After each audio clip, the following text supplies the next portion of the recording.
The birthday candles hadn't even burned down to the frosting when my daughter looked me in the eye and said the words that shattered my world completely. "You are dead to me. Don't ever call yourself my mother again." Everyone at the table went dead silent.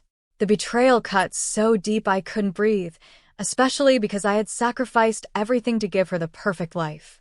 I spent the next 48 hours in a dark room, drowning in tears and wondering where I had gone wrong. But 3 days later, the sound of a heavy diesel engine woke me up. I pulled back the curtains to see a massive moving truck backing into my driveway. When the back doors flung open, my jaw dropped. It wasn't my daughter coming back to apologize. What was inside that truck changed everything, exposing a twisted family secret that turned my grief into absolute fury. My name is Clara, and at 28 years old, I've already lived a lifetime of sacrifices. I had my daughter, Lily, when I was very young, and because it was just the two of us against the world, our bond was supposed to be unbreakable. For years, I worked double shifts, skipped meals, and gave up every ounce of my personal life just to ensure she never felt the sting of wanting for anything. This year, as her 10th birthday approached, I wanted to give her something unforgettable.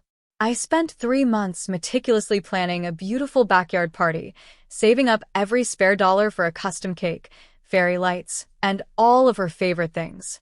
When the day finally arrived, the yard was filled with laughter, family, and friends. Lily looked like an absolute princess, and as we gathered around the table to sing, my heart swelled with pride. I thought we had survived the hardest years together. But as the final notes of the birthday song faded, the warmth in the air instantly evaporated. Lily didn't blow out her candles. Instead, she turned around, looked me dead in the eye, and her face contorted into an expression of pure malice that I had never seen on a child before. In front of all our guests, her voice rang out, cold and venomous. "You are dead to me. Don't ever call yourself my mother again. I'm leaving, and I never want to see your face as long as I live." The entire backyard went dead silent. The paper plates clutched in my hands slipped, scattering across the grass as my world completely shattered. Before I could even process the words, Lily turned on her heel and marched straight toward a black sedan that had just pulled up at the curb, leaving me standing alone among the deflated balloons. The betrayal cut so deep I couldn't breathe, left completely blindsided by the devastating public rejection from the one person I loved most. The 48 hours that followed Lily's birthday were the darkest of my entire life. I sat alone in our quiet house, staring at the untouched birthday cake rotting on the kitchen counter. The silence was deafening, a suffocating reminder of the daughter who had been my entire world until 3 days ago. I tried calling her phone 100 times, but every single call went straight to voicemail. When I tried messaging her, the screen displayed a cold, permanent error. She had blocked me. I reached out to her friends' parents, but they either ignored my texts or gave me short, uncomfortable answers that made it clear they had been told a completely different version of the story. I was drowning in a sea of confusion and grief, desperately wondering how a sweet 10-year-old girl could suddenly harbor so much hatred toward her own mother. But as the initial shock began to wear off, a strange, uneasy feeling settled in my stomach. Lily was a child. She didn't just wake up one day with the vocabulary of a bitter adult. Someone had put those venomous words into her head. I forced myself out of bed and began looking for clues. That's when I noticed the subtle, chilling anomalies around the house. In Lily's bedroom, the call logs on her old iPad showed a long string of late-night, whispered conversations with an unknown, restricted number spanning over the last 3 weeks. My heart pounded as I walked into my home office. I opened my filing cabinet to look for her birth certificate, but the drawer was slightly ajar. When I dug inside, my blood ran cold. Lily's medical records, her school transcripts, and my personal legal documents were completely gone. Someone had been inside my house, systematically erasing her presence and preparing for something massive. I wasn't just dealing with a rebellious child. I was caught in a carefully orchestrated trap. On the 3rd morning, the heavy rumble of a diesel engine shook my front windows, breaking the eerie quiet of the neighborhood. I pulled back the curtains to see a massive, unmarked moving truck backing ruthlessly into my driveway, its tires crushing the edge of my flower beds. My heart leaped into my throat. Before I could even step outside, a sleek luxury sedan pulled up to the curb right behind it. The door opened, and out stepped Richard, my wealthy, estranged ex-husband who hadn't showed his face in nearly 7 years. He looked immaculate, wearing a tailored suit that practically screamed arrogance, a stark contrast to the sheer panic rising inside me. He didn't come alone. 2 men dressed in formal attire followed him like bodyguards. As the movers flung open the heavy back doors of the truck, Richard walked up my front steps with a smug, mocking smile plastered across his face. He didn't ask how I was doing, nor did he look remotely remorseful for the chaos he had caused.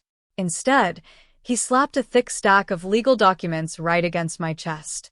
"It's over, Clara," he said, his voice dripping with condescension. "Lily lives with me now. We are here to clear out the rest of her things, and if you look closely at those papers, you'll see you don't even own this roof over your head anymore." I looked down at the documents with trembling hands.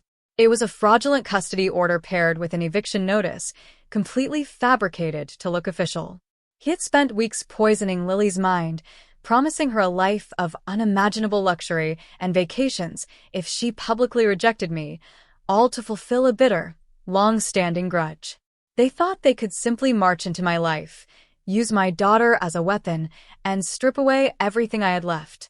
The movers pushed past me into the house, their heavy boots thumping against the hardwood floors as they began aggressively packing up Lily's childhood. Richard stood on the porch, lighting a cigar and smirking as if he had already won the war. I felt completely paralyzed, watching her stuffed animals and clothing get shoved into rough cardboard boxes.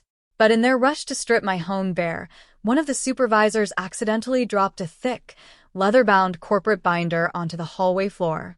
The rings snapped open, scattering loose pages everywhere. The supervisor muttered an apology and scrambled to grab them, but my eyes locked onto a bold heading printed on the very first page: Whitaker Family Trust and Direct Bloodline Succession Protocols. My breath hitched. Pretending to help him gather the papers, I quickly scooped up a handful of the documents and slid them behind the legal clipboard I was holding. As soon as the men moved upstairs into her bedroom, I slipped into the bathroom, locked the door, and read through the pages with a pounding heart. What I discovered made my blood run absolutely cold. This had never been about Richard wanting to be a loving father, nor was it about a bitter grudge. It was about cold, hard cash. According to the private financial statements in my hands, Richard's luxury lifestyle was a complete sham. His real estate firm was currently facing imminent bankruptcy and massive fraud allegations. However, the documents revealed that my late grandfather had established a hidden, multi-million-dollar inheritance trust that bypassed me entirely, transferring directly to my firstborn child the exact month they turned 10 years old. The only catch was that the child's legal guardian had to sign off on the fund release. Richard had systematically forged my signature on custody modifications and brainwashed Lily with expensive promises just to gain legal control over her newly unlocked fortune. He was using our own daughter as a financial shield to save himself from prison. I unlocked the bathroom door and stepped back into the hallway, the stolen documents clutched tightly in my fist. The paralyzing grief that had weighed me down for 3 days instantly evaporated, replaced by a searing, focused fury. I marched straight out onto the front porch, where Richard was casually watching the movers load Lily's desk into the back of the truck. "Stop right there," I yelled, my voice ringing out across the entire neighborhood. The movers froze, looking back and forth between us in confusion. Richard chuckled softly, blowing a cloud of smoke into the air. "Don't make a scene, Clara. You've already lost." I stepped directly into his personal space, holding up the corporate binder pages right in front of his face. "The only one who lost today is you, Richard," I said, my voice dead calm but lethal. "I know about the Whitaker Family Trust. I know your firm is bankrupt, and I know you forged my signature to steal my daughter's inheritance." The smug smirk vanished from his face instantly, replaced by a sudden flash of panic. His eyes darted to the papers in my hand, and he lunged forward to grab them, but I stepped back smoothly. "If another hand touches an item in this house, I'll have the police here for grand larceny and identity theft before that truck can even start its engine. He tried to mask his fear with anger, stepping toward me aggressively. You think you can prove any of this? Those papers mean nothing. Instead of arguing, I pulled out my phone and dialed a number I had saved years ago. I put it on speakerphone so Richard could hear every word. Marcus, I said as soon as my sharp estate attorney answered. I have the forged custody modifications and the proof of corporate fraud right in front of me. File the emergency injunction immediately. Richard's face turned an ugly shade of gray as the power dynamic completely shifted in a matter of seconds. With the legal injunction filed, I didn't waste another second. I drove straight to the luxury apartment complex where Richard had been hiding Lily, accompanied by my attorney and a court-appointed social worker. When the door opened, Lily was sitting on a lavish Italian leather sofa, surrounded by shopping bags and a brand new laptop. She looked up at me, her eyes immediately flaring with that same learned hostility. What are you doing here? She spat out, looking around for her father. Richard told me you tried to ruin our lives. I didn't yell. I didn't cry. Instead, I walked over to the coffee table and laid out the financial documents alongside the original copy of her grandfather's trust. Lily, I need you to listen to me very carefully, I said, my voice steady. I know your father promised you the world. He told you I was holding you back, but he never told you about this. I pointed directly to the clauses showing the multi-million-dollar inheritance that unlocked on her 10th birthday, right alongside the emergency bankruptcy filings for Richard's real estate firm. The social worker knelt down beside her, gently explaining the legal jargon in terms a child could understand. Lily's eyes darted from the papers to my face, her angry demeanor slowly beginning to fracture. He didn't bring you here because he wanted to be a dad, sweetheart, I whispered. He brought you here because he needed your signature to take your money and stay out of prison. Just then, Richard rushed through the front door, shouting and demanding we leave. But the moment he saw the social worker and the absolute horror on his daughter's face, he froze. Lily looked at the father she had defended, then down at the proof of his deception. The realization hit her like a physical blow. The expensive facade shattered, and the angry walls she had built up over the past weeks completely collapsed. She burst into tears, realizing she was just a pawn. The consequences for Richard were swift and absolute. Armed with the ironclad evidence of forgery and financial fraud, my attorney stripped him of any legal leverage he thought he had. Facing imminent criminal charges and a total corporate collapse, Richard couldn't fight back. He was forced to sign a permanent restraining order, forfeiting all parental claims before slinking away into bankruptcy court.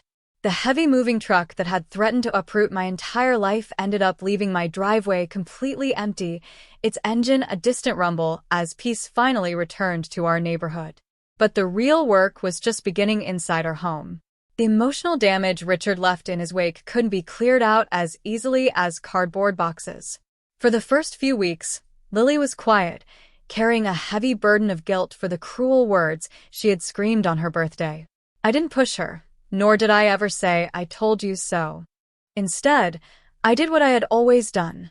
I loved her fiercely, showing up every single day to prove that a mother's devotion isn't something that can be bought, sold, or broken by a con man's lies.